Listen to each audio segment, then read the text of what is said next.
Olá, muito bem-vindo, você, muito bem-vinda. Estamos aqui no canal YouTube do Projeto 4Ases. Desta vez, mais um comentário para você. Nós temos um programa semanal e temos os comentários individuais dos nossos ases. O ase de hoje é o ase de paus, é o Humberto Casagrande. Humberto Casagrande, CEO do CIE, o Centro de Integração Empresa-Escola, é um especialista em mercado de capitais, um autor renomado, reconhecido, e que traz a sua expertise aqui para nós. Nós vamos explorar um pouco o Casagrande com um tema que está na frente das pessoas e que muita gente está assim voando, né, Casagrande? Não está entendendo exatamente por que está havendo essa discussão sobre estabelecer um teto para a dívida pública. Afinal de contas, qual é a gravidade desse problema para o Brasil, considerando-se que a despesa vai crescer na medida em que o governo foi obrigado a colocar dinheiro na mão de uma parcela grande da população brasileira que ia se ver em péssima situação em função da pandemia. Então, não tem dúvida, o desembolso cresceu e vai crescer fortemente até o final deste ano. O que significa isso exatamente em termos da realidade da economia nacional? Precisa tomar alguma atitude ou a coisa não está bem desenhada para o público? Pois é, Ademar, esse realmente é um tema muito importante para se discutir nesse momento. Inicialmente, há que se considerar o que é o estoque da dívida e o que é o fluxo da dívida. Então, o Brasil tem um estoque de dívida acumulado em torno aí de todos esses anos e tem um fluxo que ele está fazendo esse ano. Esse ano estava previsto a gente gastar mais do que arrecada, alguma coisa como 100 bilhões de reais. Com a chegada da pandemia, nós vamos chegar em torno de 500 bilhões, possivelmente.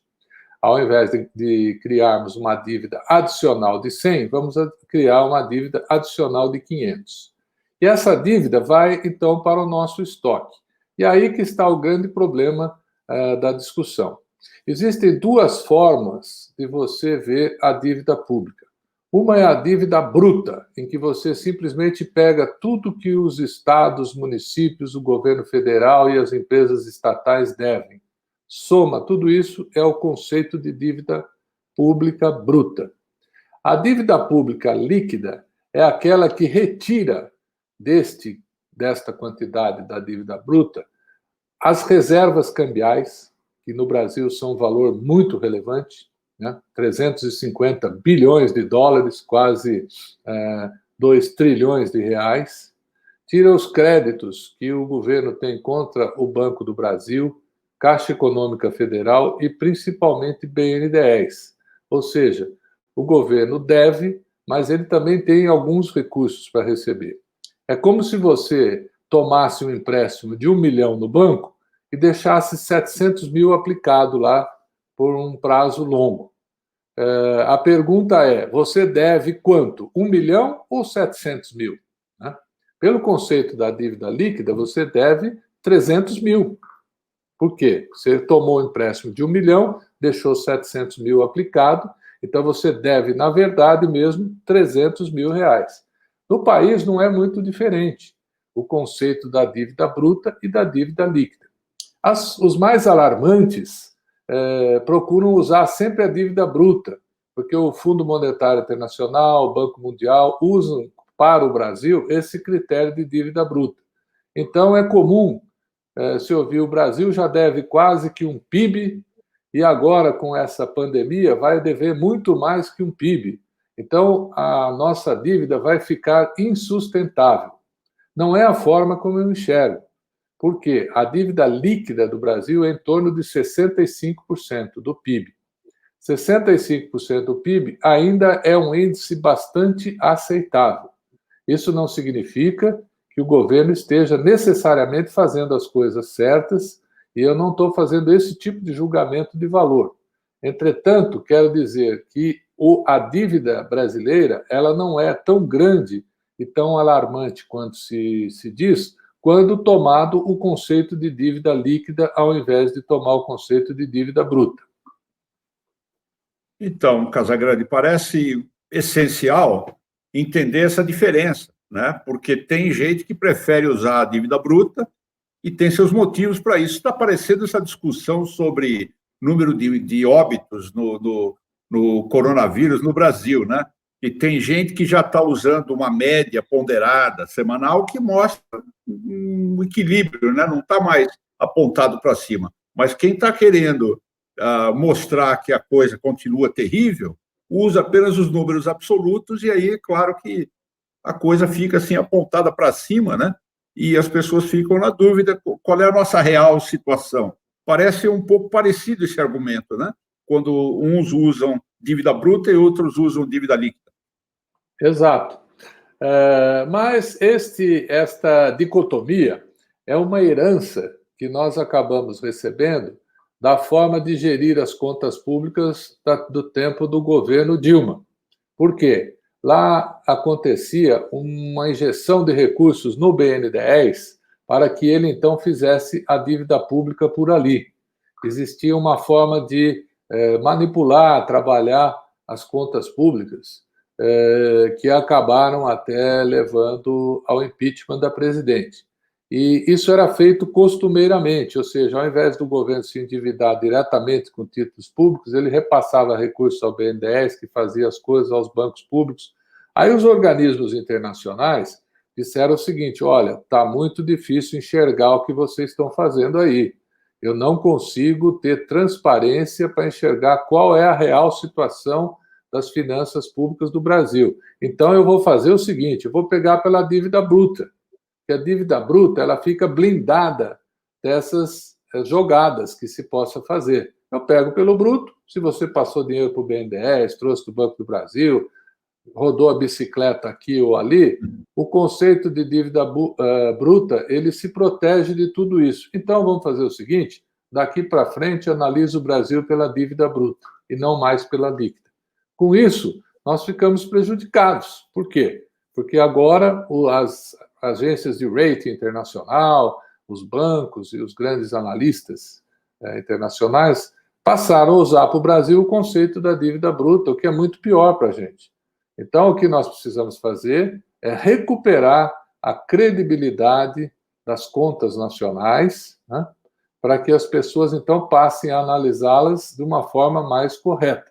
Mas o debate, hoje, no Brasil, é muito raso sobre isso. As pessoas não entram minimamente neste conteúdo. Não é tornar a discussão muito técnica, inacessível, porque a tecnicidade aí é muito relativa. Ela não é uma coisa acessível até mesmo aos leigos. Basta que a gente pare e analise com um pouco de cuidado.